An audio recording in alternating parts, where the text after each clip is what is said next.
alhamdulillah, Allah subhanahu wa ta'ala aujourd'hui m'a montré que ma compréhension à l'époque était binaire. Je voyais quelqu'un qui divergeait comme quelqu'un qui est dans le mal, alors que al-khilaf c'est une rahma, c'est une miséricorde, et combien de paroles sont nombreuses des grands savants sur le fait que c'est une miséricorde, ces divergences. Bien sûr, attention, je parle des divergences qui sont fondées, pas sur les fondements, hein, donc de la foi, mais sur les branches. Alhamdulillah, aujourd'hui je vois beaucoup plus clair, et je me rappelle qu'à l'époque, plein de choses en fait on les a appris. Moi je le dis avec tout le respect que j'ai pour nos grands savants, rahimahumullah, et qu'Allah les préserve parmi nos savants saoudiens. J'avais beaucoup bu de la da'wa de l'Arabie Saoudite, et donc je me retrouvais à dire que une femme, il faut qu'elle ait un vêtement qui traîne par terre, comme le hadith de Salama quand elle a dit Urkhina shibran wa la yazidn. Donc c'est le prophète qui lui a dit ça, qu'il fallait faire traîner le vêtement d'un enfant. Mais quand tu regardes l'explication du hadith, il te dit c'est parce qu'à l'époque elle n'avait pas de khifaf, elle n'avait pas de chaussettes, il n'y avait pas moyen de se couvrir les pieds avec des chaussettes, donc elle faisait traîner le vêtement par terre. Donc là tu comprends que s'il y a des chaussettes, c'est pas obligé pour la femme de laisser traîner ses vêtements, que le vêtement pour l'homme, s'il descend en dessous de la cheville, c'est pas forcément un signe, ou plutôt un grand péché, et c'est l'opinion de la grande majorité des salafs. Retournons aux 4 écoles et aux compagnons, ok, au lieu de tout le temps prendre des avis contemporains. Et le moment, alhamdulillah, plus on lit, plus on bouquine, plus on se dit waouh, j'avais mal compris. Wa qur rabbi zidni ilma. Voilà ce qu'on peut dire. Des gens qui cherchent à scandaliser leurs frères. Donc c'était un petit éclaircissement en rappelant que voilà pourquoi je ne suis pas salafi, voilà pourquoi je suis pour une religion de juste milieu, en préservant nos convictions religieuses, comme je dis, dans le respect de l'autre, en prenant en considération l'espace et le temps, et en essayant d'évoluer et d'avancer sereinement et paisiblement vers notre Seigneur Tabaraka wa Ta'ala, sans oublier notre part d'ici-bas, et en se préparant pour notre au-delà, Inch'Allah. Que la paix soit sur vous, en tout cas. Uhibbukum fillah. Wassalamu alaikum. أعوذ بالله من الشيطان الرجيم بسم الله الرحمن الرحيم الحمد لله رب العالمين والصلاة والسلام على سيدنا محمد وعلى آله وصحبه أجمعين والسلام عليكم wa rahmatullahi wa barakatuhu. Frères et sœurs, assalamu alaikum wa rahmatullahi wa barakatuhu. J'espère que vous allez tous et toutes bien. En cette fin d'après-midi de ce jour de mercredi 13 juin, il est précisément 19h02. Alors, frères et sœurs, nous sommes à la recherche de 2 fugitifs. 2 fugitifs qui ne se sont non pas évadés d'une maison d'arrêt, mais qui ont quand même quitté, voire fui, leur ex-famille religieuse. Rachid El-Jaï, alias Rachid Abou Hudayfa, et son acolyte Nader Abou Anas ne sont plus salafis. C'est terminé. La salafia, c'est terminé. Puisque tous 2 ont réalisé une intervention présente sur YouTube dans laquelle ils nous disent qu'ils ne sont plus salafis, qui sont aujourd'hui malikis. Ils suivent le madhab de l'imam Malik, rahimahullah. Alors, ça pose question. Ça pose question pour plusieurs raisons.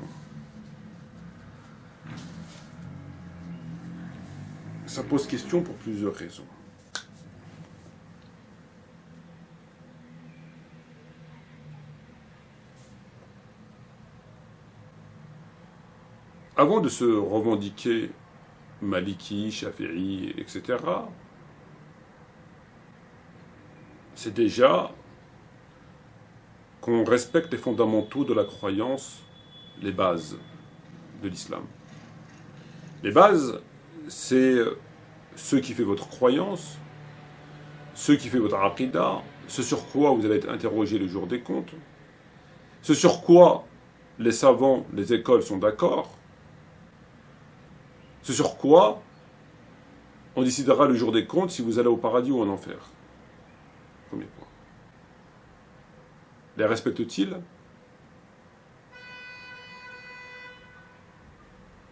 Lorsque un est référent en laïcité, c'est-à-dire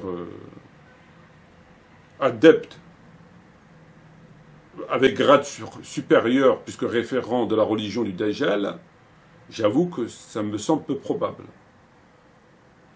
Et que l'autre est aussi laïque, comme d'ailleurs tous les prédicateurs en France, mais ailleurs, ce qu'on appelle les prédicateurs musulmans, à contrario des islamistes, qui eux ont intégré dans leur pratique, leur compréhension de leur religion, l'intégralité du Coran, et donc même le côté politique.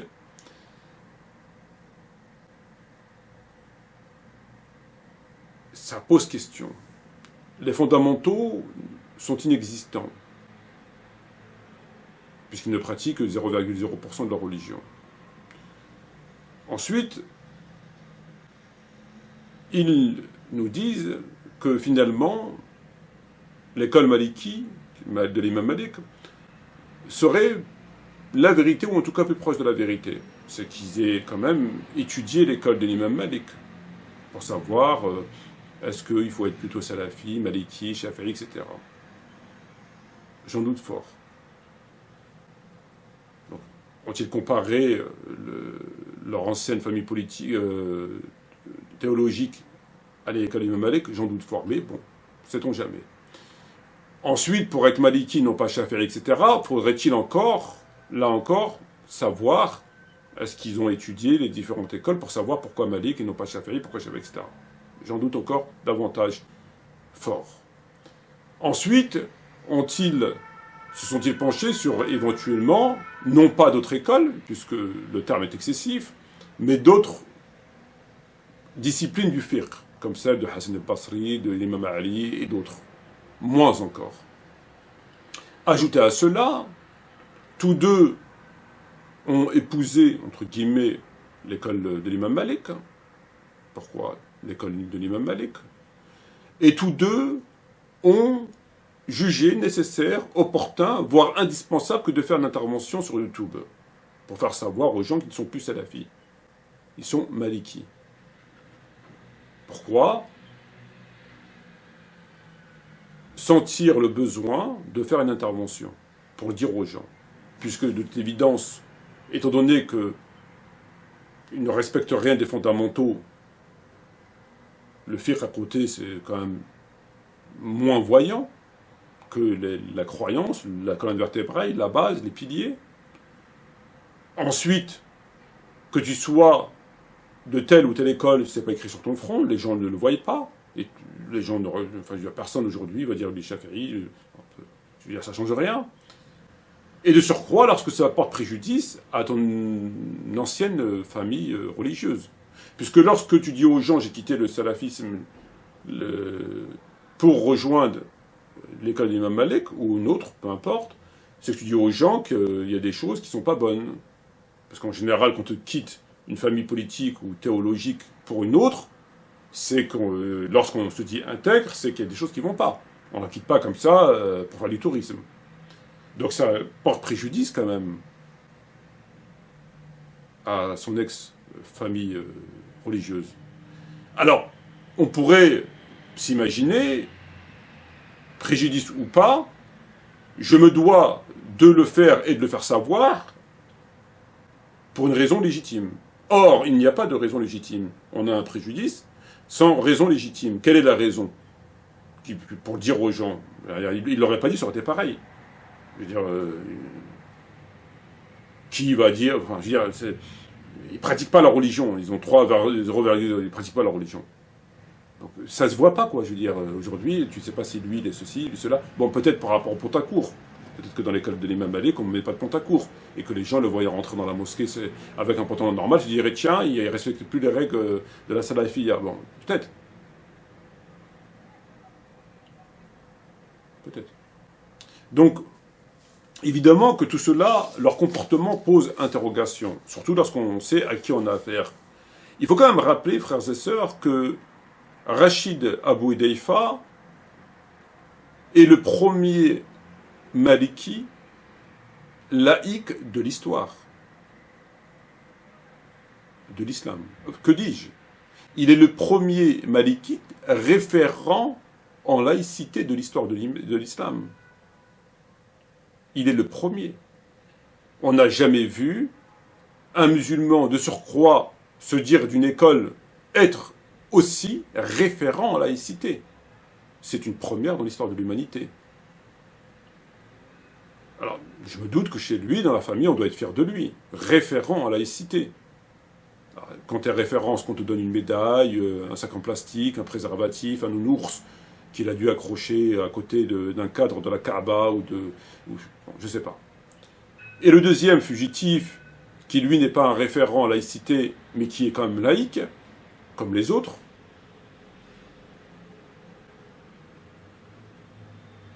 et suit le même parcours. Alors moi, il y a une question qui évidemment qui m'interpelle, c'est comment peut-on être malikite, musulman, et être à la fois laïque? Puisque pour être, enfin, je veux dire, c'est quand même, pour être maliki, il faut quand même être musulman, et pour être musulman, on ne peut pas être musulman laïque. Alors bon, certes, ils font la prière, ils font le ramadan, ils vont 10 fois par mois à la Mecque. Oui, certes.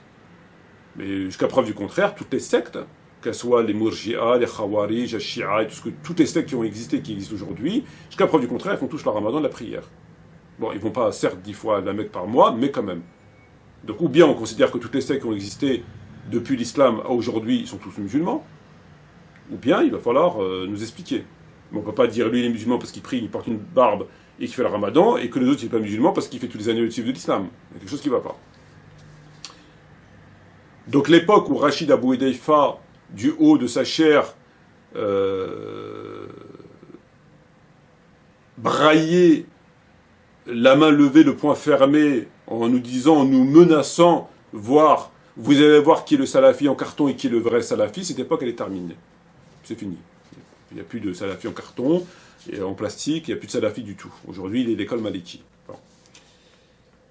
Bon, déjà, il y a une chose qu'il faut quand même dire, et qui est quand même positif, c'est que le torchon, sa maman l'a récupéré. Le torchon qu'il avait sur la tête, il l'a redonné à sa maman.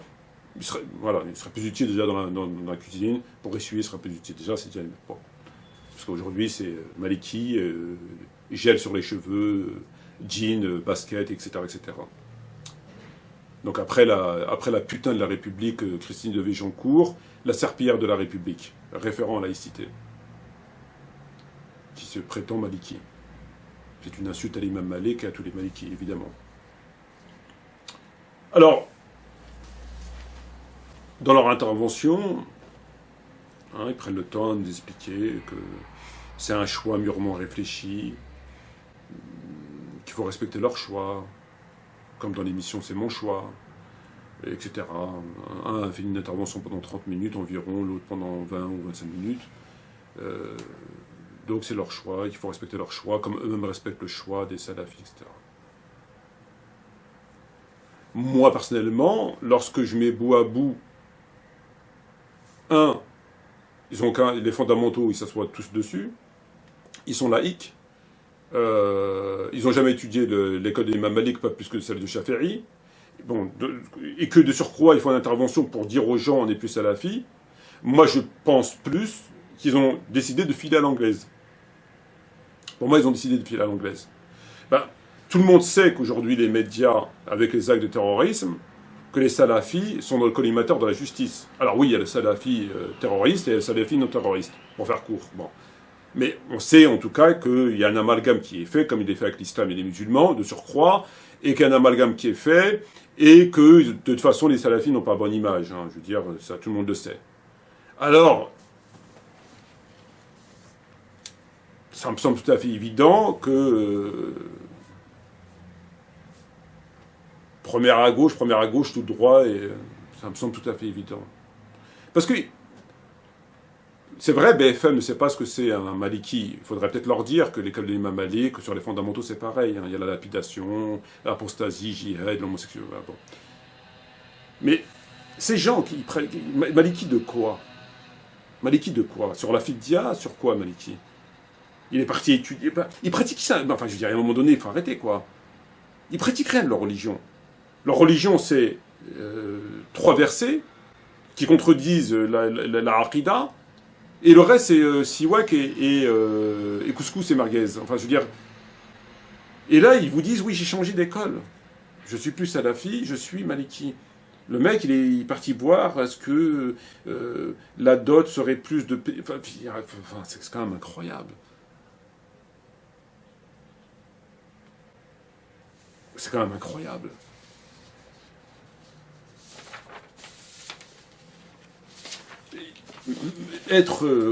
Lorsque vous prenez ce livre, Leçon de Tawhid, Cheikh Mohammed Al-Wasabi, il vous dit clairement qu'un musulman laïque, c'est un kafir. Page 34, deuxième acte annulant l'islam, l'apostasie, donc, c'est sortir de l'islam de son plein gré, au profit du judaïsme, par exemple, du christianisme, du communisme et du laïcisme et de la franc-maçonnerie. Être laïque, c'est un annulatif de l'islam. C'est écrit clairement.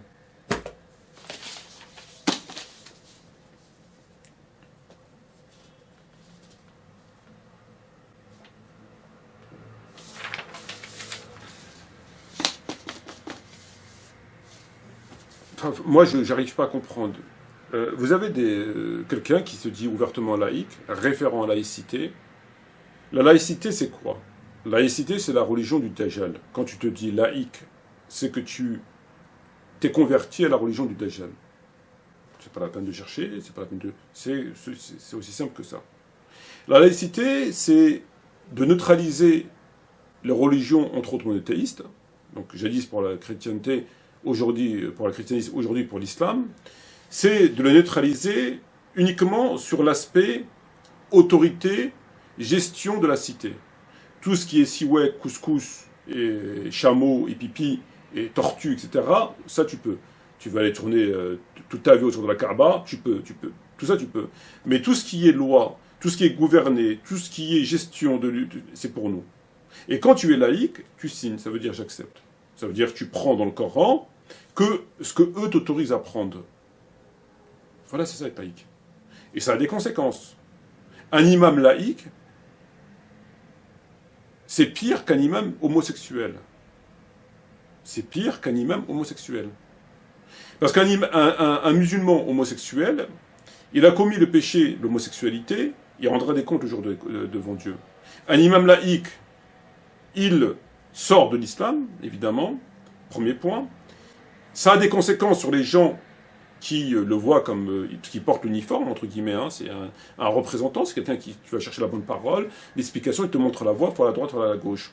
Il trompe ces gens-là, il les égare avec des sujets futiles, secondaires, et les laisse dans la mécréance, qui font tous les annulatifs de l'islam, et ça a des conséquences sur les autres musulmans qui ne le connaissent pas forcément, et dont on ne se trouve jamais vu. Mais cette position laïque fait que l'islam perd son autorité, son armée, son économie, etc. Par conséquent, on peut violer des sœurs, on peut faire ce qu'on veut. Les musulmans sont foutus, quoi. Il y a plus de, ils ont plus de, il n'y a pas d'allégeance, il n'y a plus d'autorité, il n'y a plus de puissance, il n'y a plus rien. Donc, si demain on décide de massacrer des musulmans en Birmanie, etc., on peut le faire tranquillement, vu qu'ils ne valent plus un clou. Grâce à quoi? Grâce au fait que l'islam est laïque. C'est-à-dire que l'islam a renoncé à toute autorité, à toute puissance militaire, économique, etc. Donc forcément, qui va défendre les intérêts de l'islam et des musulmans? Macron, Trump, non. Donc c'est quand même, il porte une responsabilité. Il porte par rapport à lui, il porte par rapport aux conséquences sur le reste des musulmans dans le monde, qui ne le connaissent pas forcément, il parle par rapport à ceux qui sont devant lui. Quand ces musulmans vont prier derrière ces gens-là, et vont les écouter, et que ces gens-là les détournent du rappel de Dieu, les détournent de ce sur quoi ils vont interroger au jour des comptes, ils ne vont pas être interrogés que sur les ablutions, ils vont être interrogés sur les kaba'ir, sur le shirk, sur la zakat, sur l'interdire le mal et ordonner le bien, sur tout ça. Et que ces gens prient et les écoutent, et qu'ils passent leur vie comme ça, c'est quand même incroyable. Et tous les imams en France, que ce soit Tariq Ramadan, même s'il n'est pas imam, en tout cas, quelqu'un, peu importe, soit imam, l'étiquette, elle n'est pas importante. C'est quelqu'un qui vient vous donner, chez qui vous voyez, qui va vous donner la bonne parole, quoi. C'est-à-dire qu'il va vous dire, il faut aller à droite, il faut aller à gauche, ça c'est, voilà. Bajrafil, tous ces imams, Islam Mohamed, Eric Younous, Nader Abou Anas, qui soient de la tendance salafi, soit disons école maliki, frères musulmans, néo-frères musulmans, ils ont tous un point commun, c'est qu'ils sont laïcs. Et l'islam laïque a déclaré l'islam, et a déclaré la guerre à l'islam tout court.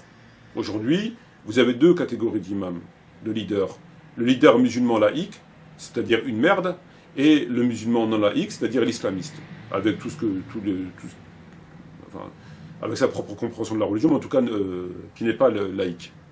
Alors les curés, ils sont laïcs depuis longtemps. Les imams, on les a rendus laïcs. Les rabbins, eux, ils ne sont pas laïcs. Les rabbins, dans leurs vidéos, dans leur synagogue, ils parlent de politique. Ils s'intéressent à l'avenir de leur communauté et de leur société. Ça me semble évident. Donc, non seulement ils font tous les kaba'ir, mais ils incitent les autres à les faire par le fait qu'ils occultent les fondamentaux de l'islam. Le simple fait une chose que tu n'évoques pas n'existe pas. Si tu n'en parles pas aux gens, pour eux, ils font la prière le ramadan, c'est bon, les jeux d'Aïd, etc., c'est bon. Et le plus souvent, ils sont formés par le Tarout. À Château-Chinon, vous avez un centre de formation d'imams. En Algérie, au Maroc, vous avez des centres de formation financés par l'État. D'ailleurs, les mosquées en France, beaucoup sont financés par ces États-là. C'est eux qui les forment. L'Arabie Saoudite. Donc c'est Tarout qui vous forme vos imams, qui les rend laïcs. La formation est sine qua non sur la question de la laïcité. Après le reste, ils s'en foutent. Comment prier, qu'est-ce que tu vas apprendre, tarawih, bid'a, pas bid'a, enfin, ça va, ça vient. Mais l'existence même du pourquoi des centres de formation, c'est pour former des imams laïcs. Sinon, ces centres de formation n'auront aucun intérêt pour eux. Ils font évidemment pas de politique dans les mosquées, ce qui est une trahison au Coran, parce que le prophète et le compagnon, bien sûr, faisaient Jumu'ah, ça sert à ça. Ils font la politique quand ils appellent les musulmans à voter ou défendre un pointeur comme Tariq Ramadan. Puisque l'autre, il a remis ça, encore une fois, dans une vidéo, l'imam de la mosquée de Montpellier, où il défend encore Tariq Ramadan. À l'époque, j'ai le Mawata ici, pour vous dire comment il prenait... Il y a quelqu'un qui vient voir Omar ibn Khattab, et puis il lui fait une réflexion. Il lui dit...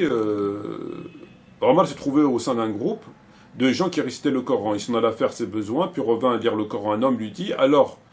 Il dit, ô commandeur des croyants, tu lis le Coran alors que tu n'as pas fait ta purification. Donc il dit à Omar, il dit, comment tu lis le Coran alors que tu n'as pas fait l'odo?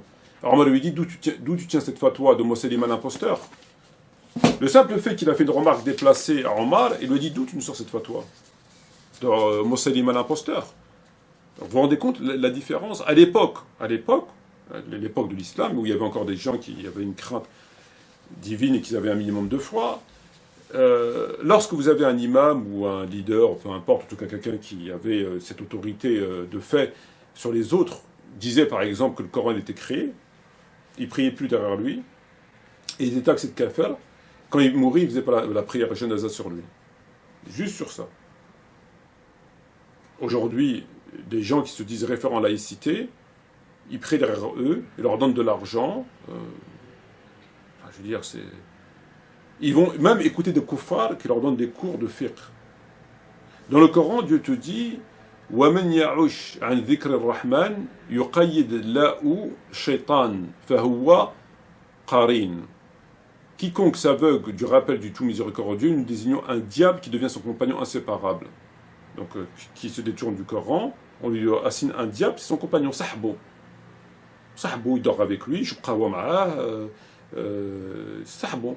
Et eux, ils vont écouter, c'est quelqu'un qui a un compagnon shaitan. Dans le Coran, il te dit Fala'atullah ala al-kafirin. Fala'natullah ala al-kafirin. Donc Dieu maudit les kuffars, eux, ils vont écouter les kuffars qui leur donnent des cours de fiqh. Ils vont faire bay'a. Inna ja'na shayatin awliya lilladina la yuminu. Nous avons fait des diables, des amis awliya, intimes, des proches, premier cercle. De ceux qui ne croient pas. Et eux, ils vont prendre des cours chez eux, de fiqh. On vous dit Khawarij, c'est les chiens de l'enfer. Dans le hadith, il dit Khawarij, c'est les chiens de l'enfer. Khawarij, ils priaient, ils jeûnaient, ils faisaient le ramadan. Si eux, c'est les chiens de l'enfer, Khawarij, et eux, c'est quoi? Eux qui ont... Enfin, c'est quoi? Le papa de cette secte-là, dont le Coran ne dépasse pas le gosier, et qui pratique ce qu'ils appellent l'islam, là.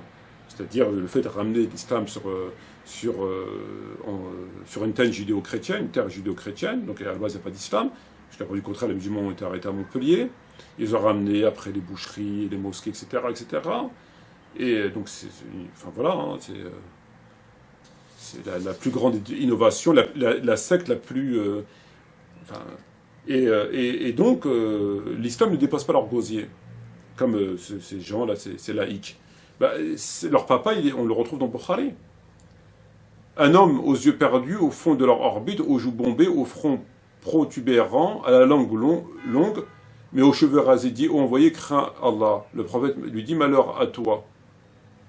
Si moi je ne crains pas Allah, qui va craindre Allah? Et Khalid ibn Walid, qui était présent, lui dit, laisse-moi lui couper la tête. Et le prophète lui dit non, et lui dit ensuite, de la descendance de celui-ci sortira une race de gens dont la récitation du Coran ne dépassera pas la limite de leur gorge. C'est-à-dire aucune application. C'est juste, il s'arrête là le Coran. Le Coran, il s'arrête là. Ils sortiront de la religion comme une flèche sort du gibier. C'est-à-dire, ils passeront de la religion. C'est leur papa. C'est leur papa. Mais ces gens, enfin, j'arrive pas à comprendre. Ces gens croient quoi? Je comprends pas. Les gens comme eux, c'est laïcs, ces imams laïcs. Et les gens qui prient derrière eux, je sais pas, ils disent le Coran à l'envers, je comprends pas. Est-ce qu'ils pensent qu'ils vont pas être interrogés sur le... Enfin, je comprends pas. Ils pensent qu'ils vont rentrer au paradis? Je comprends pas, moi je comprends pas. Je comprends pas.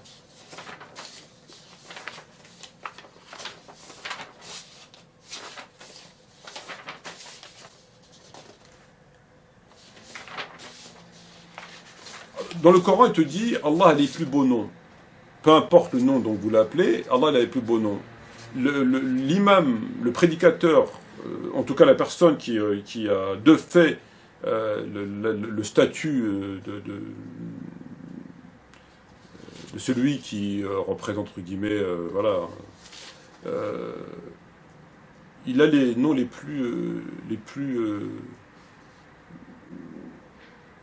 tous les noms, il n'y a pas de tous les noms de, entre guillemets, excusez-moi, de merde, et vous lui mettez quoi. Appelez-le Zendiq, appelez-le Munafiq, appelez-le Kafir, appelez-le Murtad. Je ne sais pas si vous vous rendez compte que vous êtes en train de prier, de donner votre argent derrière des imams laïcs. Non, mais est-ce que, je ne sais pas, est-ce que vos cœurs sont voilés? Est-ce que Dieu a mis un voile sur votre cœur pour aller prier derrière des imams laïcs et pour aller écouter des kuffars qui vous donnent des cours de fiqh? Les conséquences de la laïcité, c'est la destruction de l'islam de Mohammed alayhi salam. Les conséquences de la laïcité, c'est comme avec le christianisme. La laïcité, c'est la religion du diable, c'est l'apostasie, c'est prendre une partie du... Enfin, la laïcité, c'est l'islam... J'arrive pas à très bien comprendre.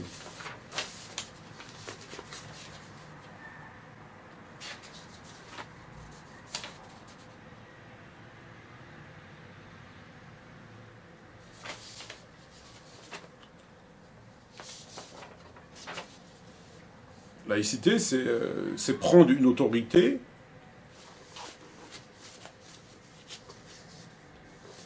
alors que Dieu te dit dans le Coran, Ya ayyuhan nabi taqillah wa la tuti' kafirin wal munafiqin inna Allah kana alimun hakim. Ya ayyuhalladhina amanu la tattakhidhu yahud wa nasara awliya ba'duhum awliya ba'd wa man yatawallahum minkum fa innahu minhum fa inna Allah la yahdi al-qawma adh-dhalimin. Ne le prenez pas comme, il vous dit, comme ami intime. La laïcité, c'est de prendre comme maître. C'est eux, c'est trop bon, c'est quand même... Est-ce que vous allez prendre une partie du Coran et laisser l'autre partie? Et Dieu vous menace de la punition.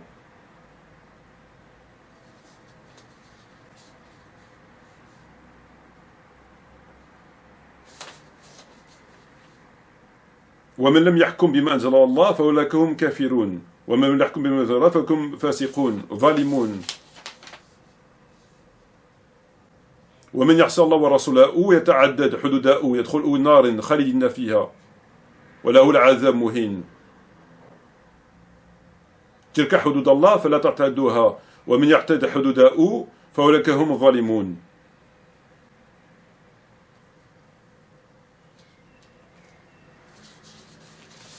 La laïcité, ça met tout ça à la poubelle.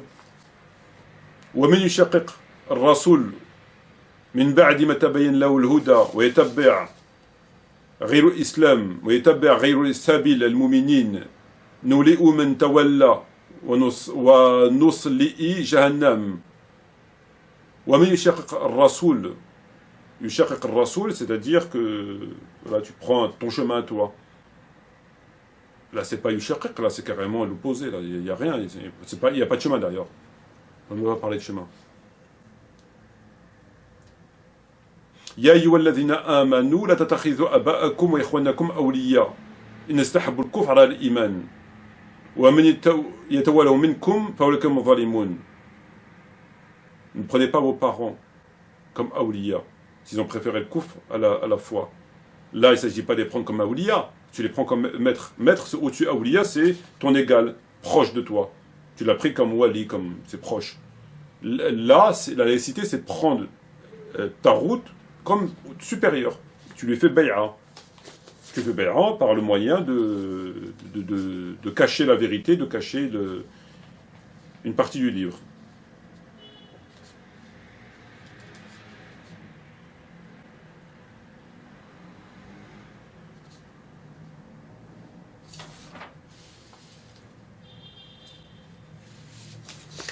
Ces gens-là,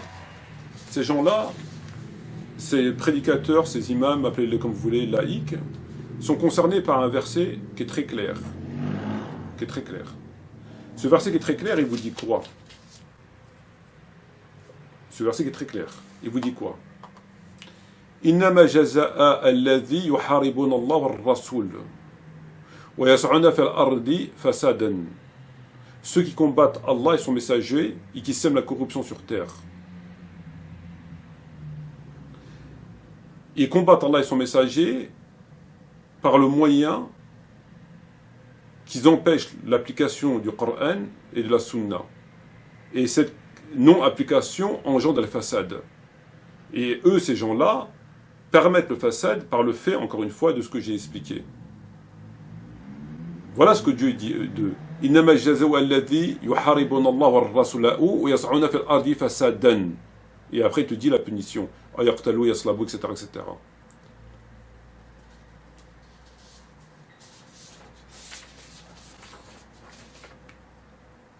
Les versets sont nombreux, c'est imam laïque.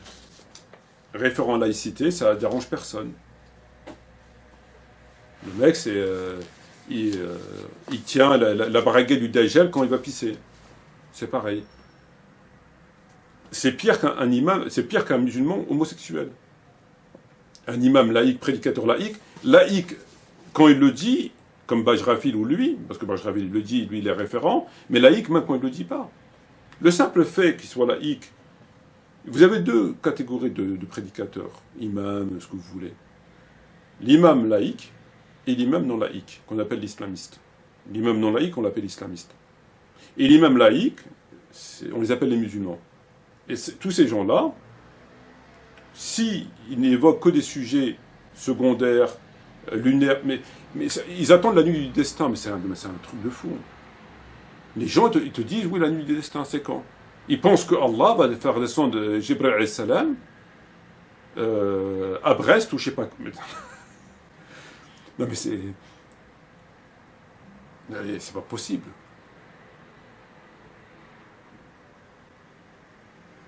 Non mais les cœurs, c'est plus un voile qu'il y a, c'est un mur qu'il y a. Tout ça parce qu'ils ont une barbe et qu'ils font la prière et qu'ils font le ramadan. Ils pensent, mais attends, mais ils le font exprès, c'est pas possible. Ils attendent la nuit du destin.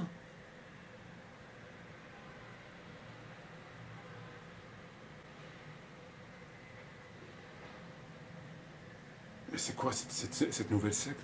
La secte des 3 versets? La secte de je fais bay'a au kuffar? La secte de je prends une partie du livre, je laisse l'autre partie? La secte d'un islam sans islam? Ben, c'est incroyable. Et enfin, pour terminer, ils vous disent ils ont changé d'école. Ils ont changé d'école.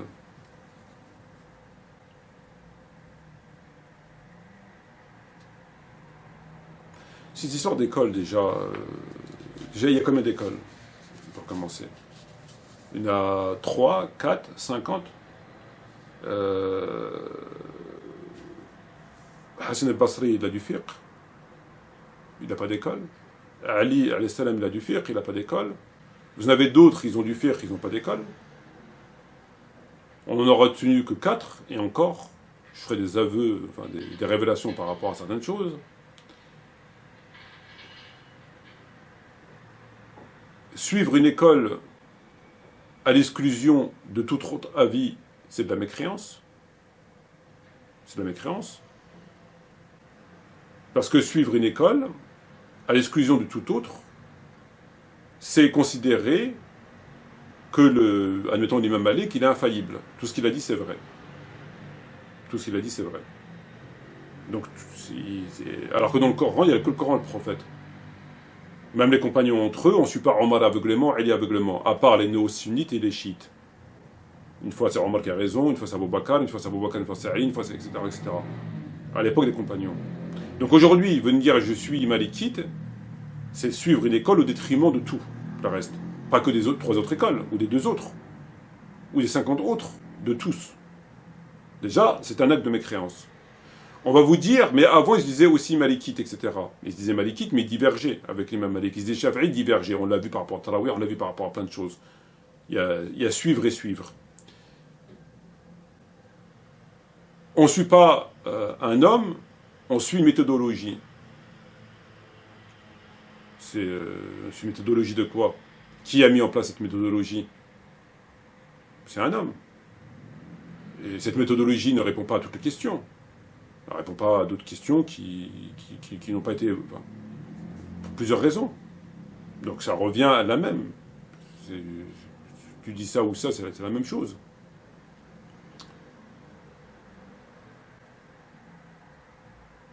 Mais la question, pour terminer, qui est intéressante, c'est est-ce que celui qui se dit salafi a plus raison que celui qui se dit « je suis l'école de l'imam Malik », par exemple? Qui c'est qui a raison? Est-ce que tous les deux ils ont raison? Ou est-ce que c'est le référent à la laïcité qui prétend suivre l'imam Malik et non pas le... Comment ça fonctionne?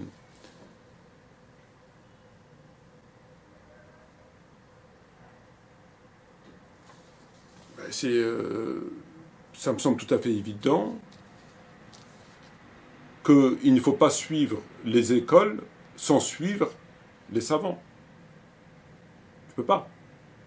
Tu peux pas te dire Maliki, ou Malikite, ou Shafi'i, ou je sais pas quoi, sans suivre les savants. Tu ne peux pas. Tu es obligé de suivre les savants. Tu es obligé de te référer aux savants. Tu es obligé. Notamment ce qu'on appelle les plus prédécesseurs, ceux qui avaient de la science et de l'intégrité, etc. Pour une raison qui est très simple. Pour une raison qui est très très simple. Vous prenez l'imam Malik, rahimahullah. Il est né en 93 environ, il est mort en 179. Vous prenez Abu Hanifa, qui est né en 80, qui est mort en 150. Vous prenez Shafi'i, qui est mort en 150, qui est né en 150, qui est mort en 204. Vous prenez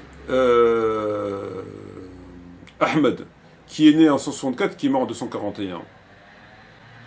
Donc l'imam Malik, Abu Hanifa et Shafi'i n'ont pas connu Bukhari, Muslim, Tabari, les Sira, le Tarikh, les Tafasil, etc.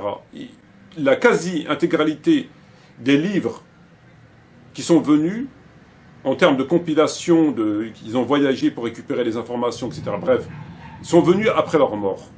C'est-à-dire qu'ils n'ont pas connu Bukhari, ils n'ont pas connu Tabari, les Tafasir, les Tarikh, les Sira, etc. Toutes ces informations, comme l'imam Malik ne voyageait pas, par exemple. Il n'a pas voyagé.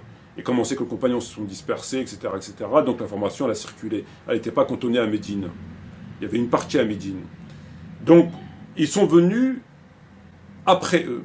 Bukhari, il est venu après les écoles, enfin, ce qu'on appelle les écoles. Donc, il y a deux possibilités. C'est ou bien de dire, je suis l'imam Malik comme ce référent à laïcité, et que l'imam Malik a fait son fiqh sans connaître Bukhari. Et donc de dire, ben Bukhari finalement on n'a pas besoin. Parce que moi je suis l'imam Malik.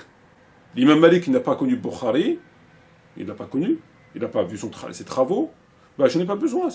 Yakfi l'imam Malik. L'imam Malik suffit. Il n'a pas connu Bukhari, il n'a pas connu Muslim, il n'a pas connu Tabari, il n'a pas connu tout ça.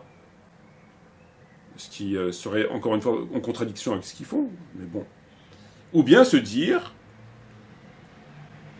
ces savants n'ont pas connu Bukhari, Muslim, etc. Ils ont fait un travail important. Cependant, ce travail doit être complété par le travail des compilateurs qui a été fait par Bukhari, Muslim, etc. Donc ceux qui sont venus après eux, parce qu'ils n'ont pas travaillé pour rien. Bukhari, tout ça, ces gens-là n'ont pas travaillé pour rien. Et ils ont voyagé surtout. Ils sont partis chercher au Cham, un peu partout, ils ont fait un travail.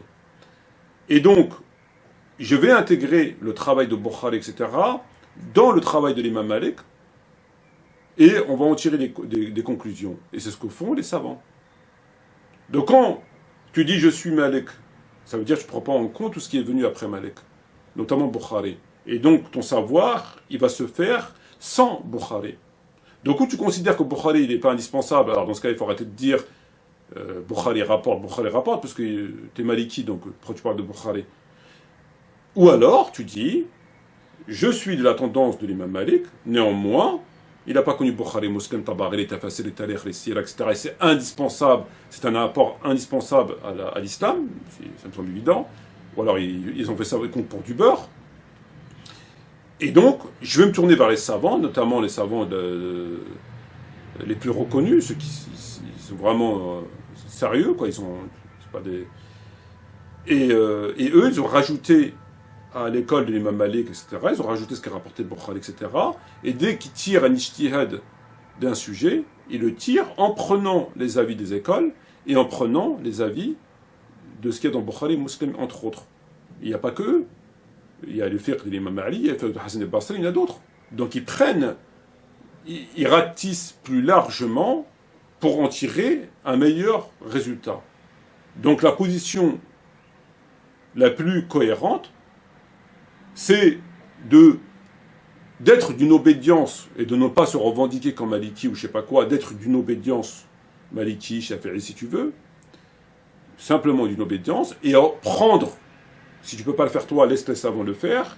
Écoutez les savants et ils expliquent que là c'est Shafi'i qui a raison, que là c'est Malik, que là c'est un tel, que là c'est personne d'eux. Par exemple, par rapport aux ablutions, la grande majorité des savants, et même dans le fiqh de l'imam Ali par exemple, entre autres, mais pas que, disent que la femme n'annule pas les ablutions avec shahawat ou sans shahawat. Elle n'annule pas les ablutions. Et contredisant cela, Shafi'i et les autres écoles. Et on y reviendra, Inch'Allah. Donc la véritable position, c'est de suivre les savants. Les savants qui prennent en considération les écoles, qui prennent en considération Bukhari, Muslim et les tafasir, etc. Tout cet apport scientifique qui a été fait, notamment grâce à des voyages et un travail de compilation qui a été fait, et de l'additionner pour en tirer des conclusions. C'est plus proche